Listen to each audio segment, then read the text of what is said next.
kanunhi itani kathiang na finnane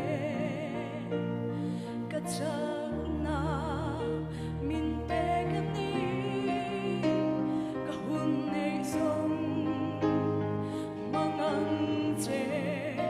dukhan na po nayang salapa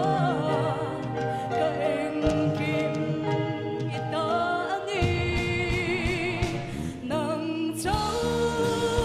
ini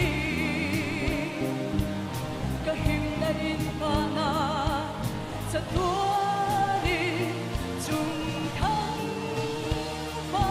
sa tempoin nang châu ini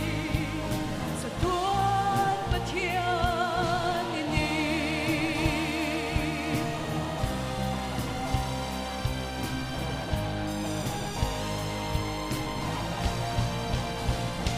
nang châu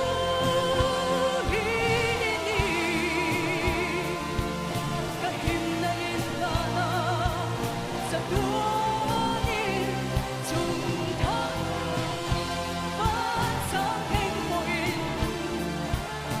nang châu ini sa tuwan patian ini